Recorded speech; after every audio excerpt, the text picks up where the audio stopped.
Bonsoir, bienvenue au Talk Orange Le Figaro. Ce soir, nous recevons Claude Allègre, qui est ancien ministre de l'Éducation, qui est un scientifique reconnu et connu pour ses positions contre le réchauffement climatique et qui publie cette semaine « Faut-il avoir peur du nucléaire ?» Claude Allègre, bonsoir. Bonjour. Cette semaine, Nicolas Hulot s'est déclaré candidat à la présidentielle. Généralement, vous êtes sévère avec l'écologie politique et ceux qui la représentent. Pour vous, Nicolas Hulot est-il légitime à se présenter à la présidentielle ?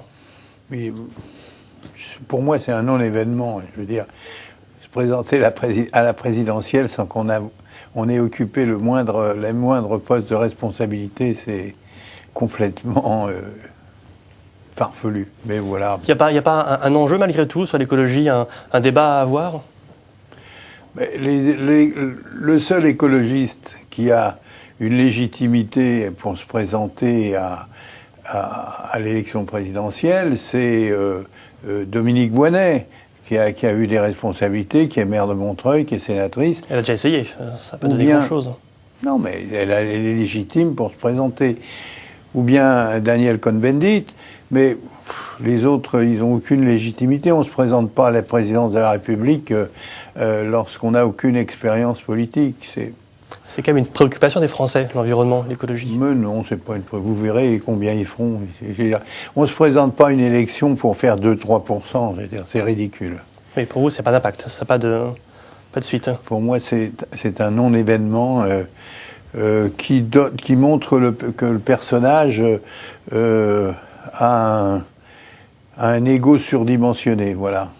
Alors, cependant, l'écologie politique a une influence grandissante dans la vie politique française. Jeudi, la ministre de l'Environnement, Nathalie Kosciusko-Morizet, était sur Europe 1 et elle compare son expérience avec celle du gouvernement Jospin dont vous faisiez partie. On l'écoute. Depuis des années, on a eu plusieurs types de gouvernements. Parfois, il y a eu les Verts au pouvoir. C'était du temps du gouvernement Jospin entre 1997 et 2002. Est-ce que l'action du gouvernement Jospin en matière d'environnement vous a beaucoup marqué, franchement? Les faits marquants en matière d'environnement dans les dernières années, c'est quoi? C'est la charte constitutionnelle de l'environnement. C'était du temps de la présidence Jacques Chirac. Et c'est le Grenelle de l'environnement, auquel d'ailleurs ont participé les organisations gouvernementales, dont Nicolas Hulot. Donc vous dites ce matin que la candidature de Nicolas Hulot, elle est inutile. Mais ce que je dis, c'est qu'en peut-être inefficace. En matière d'écologie, ce qui marche, c'est de changer de l'intérieur les partis existants. Vous êtes d'accord sur l'influence de l'intérieur des partis écologistes ? Je pense que, d'abord, ce n'est pas vrai. Le gouvernement Jospin, nous avons arrêté Superphénix, qui était une bêtise nucléaire, comme pour montrer qu'on n'est pas partisan du tout nucléaire. Et puis, il y a eu un certain nombre d'actions qu'a faites Dominique Voynet. Mais je pense que l'écologie, c'est un problème marginal. Madame Kosciusko-Morizet parle du Grenelle de l'environnement dont elle est très fière, qui a consisté en fait à donner beaucoup d'argent pour l'éolien et pour le photovoltaïque, c'est-à-dire beaucoup d'argent à la Chine, car c'est deux technologies qui sont intéressantes, mais qui sont très chères actuellement. Par contre, on n'a pas parlé du nucléaire et des problèmes de sécurité nucléaire dont on aurait pu parler au moment du Grenelle de l'environnement. On n'a pas parlé de l'eau, on n'a pas parlé de l'océan. Donc, je pense que elle se fait un autocompliment dans ce domaine qui ne me paraît pas justifié. Voilà. Le nucléaire, c'est un sujet très sensible. Est-ce que vous diriez globalement que les Verts ont une influence peut-être mauvaise sur la vie politique, notamment sur le PS ? Le PS, dans son projet, déclare qu'il veut sortir de la dépendance au nucléaire et au pétrole. Qu'est-ce que vous en pensez ? Et alors, c'est le retour aux cavernes ? Non mais attendez, s'il n'y a plus de nucléaire ou du pétrole, ça veut dire quoi? On revient aux cavernes. Le PS, dans cette déclaration, trahit totalement ce qui est son fondement, c'est-à-dire la croyance dans le progrès et la croyance dans la capacité de l'homme à maîtriser, y compris des techniques qui ont des risques. Toutes les techniques ont des risques. Le PS devrait mettre aussi qu'il est contre la circulation automobile parce qu'il y a 500 000 morts par an dans le monde par l'automobile ou contre la circulation en avion. On va se présenter à la présidentielle si on n'est pas pour le nucléaire, on n'est pas crédible. Mais bien sûr que non, et d'ailleurs, ils n'arrêteront pas le nucléaire, parce que sinon, vous n'aurez pas d'électricité chez vous le soir. Cela dit, depuis quelques années, on voit beaucoup de catastrophes, ne serait-ce que Fukushima, la centrale nucléaire japonaise, cet an dernier. D'ailleurs, à ce propos, plus largement, Jean-Paul Bessé, qui est député européen, qui est proche de Nicolas Hulot, s'est inquiété pour vous. Il était hier à votre place. On va l'écouter.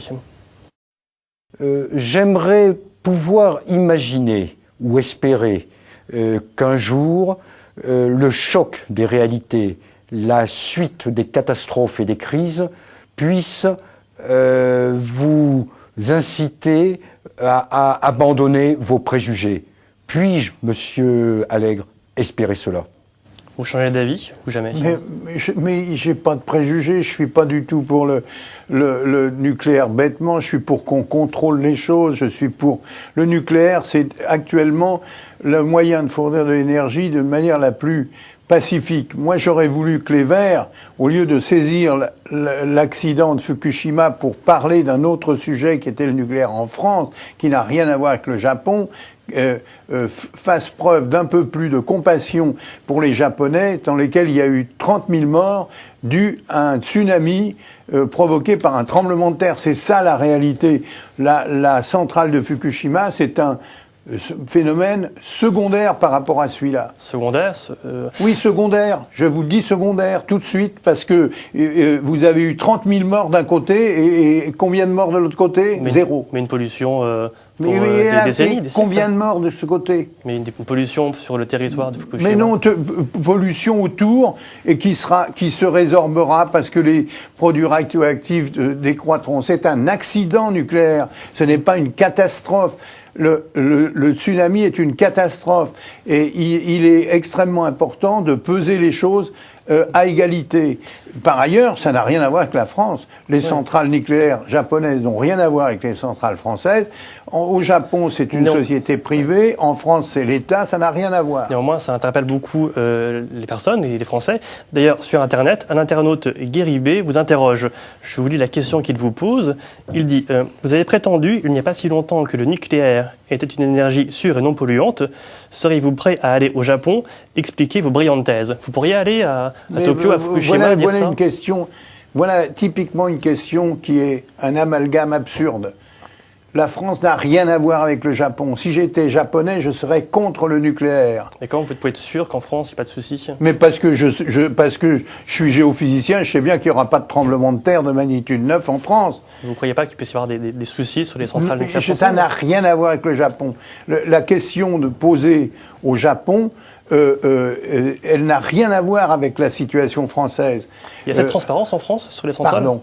Est-ce qu'il y a assez de transparence sur les centrales nucléaires françaises? Si vous avez lu mon livre, vous verrez que je réclame plus de transparence et qu'à la fin, je propose même qu'il y ait un conseil, un haut conseil sur l'énergie, pas seulement sur le nucléaire, parce que le problème du paysage qui est défiguré par des éoliennes, ça me paraît un problème plus urgent aujourd'hui que le nucléaire, hein, je vous le dis. Je considère que, je vous dis tout de suite, je considère que l'éolien est en train de ficher en l'air le paysage français pour rien. Mais pas du tout, c'est pas moins dangereux. Mais c'est pas moins dangereux. Vous croyez que couper les oiseaux en morceaux, c'est une bonne affaire. En plus de ça, je vous répète encore une fois, c'est une technologie chinoise. Les Français sont dans la crise, mais ils subventionnent les Chinois. L'audit qu'a demandé le Premier ministre sur les centrales nucléaires françaises, vous pensez que c'est une bonne idée? Mais bien sûr que c'est une bonne idée de toute manière. Partout où la sécurité peut être améliorée, c'est une chose qu'il faut faire de la même manière qu'après l'accident du Rio-Paris, on a demandé de réviser la sécurité, les jauges de pression, etc., concernant les avions. Sur le cas précis de Fessenheim, qui est la centrale la plus ancienne en France, est-ce que vous considérez, vous, qu'elle peut rester en activité?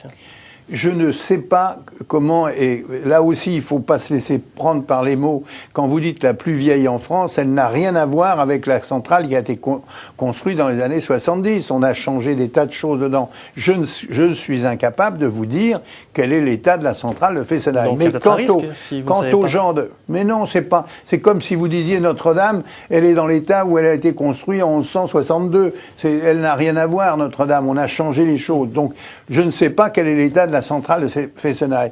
Mais quand j'entends le conseil municipal de Strasbourg voter pour la fermeture de la centrale de Fessenheim, c'est pas ça la bonne question. La bonne question, c'est voulez-vous fermer la centrale de Fessenheim et couper l'électricité à 7h30 du soir? C'est ça le choix. Parmi toutes les énergies alternatives à laquelle on réfléchit, l'une d'elles fait polémique, c'est l'utilisation des gaz de schiste. Vous qui êtes géochimiste, quel est votre avis? Vous pensez que c'est une énergie à explorer? Je pense que c'est une énergie à explorer. Le gouvernement a arrêté les autorisations. Oui, mais enfin, le gouvernement, surtout, avait donné une autorisation sans aucune condition. Les gaz de schiste, il y a un certain nombre de protections de l'environnement à mettre avant de faire de la prospection, notamment sur l'eau, notamment sur la quantité d'eau, notamment sur la qualité de l'eau. Encore une fois, il n'y a pas de blanc et noir. C'est pas évident d'ailleurs que la France ait des grandes réserves de gaz de schiste, j'en sais rien. Mais les Américains ont une réserve considérable avec ça. Peut-être faut-il le regarder en prenant des précautions. Une dernière question, très brève. Vous étiez proche du Parti Socialiste, proche de Lionel Jospin. Vous avez rompu avec le PS en 2007. Est-ce qu'en 2012, vous pourriez renouer ou est-ce ça dépend qui sera candidat. Qui sera votre candidat?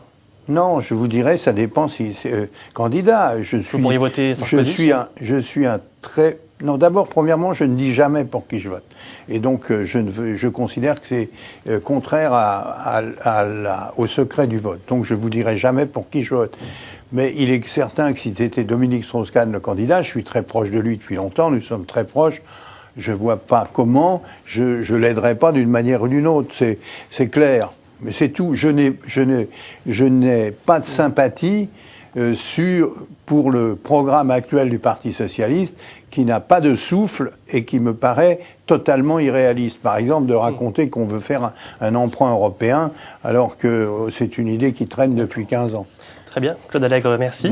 Bonsoir et à lundi pour un nouveau talk Orange Le Figaro.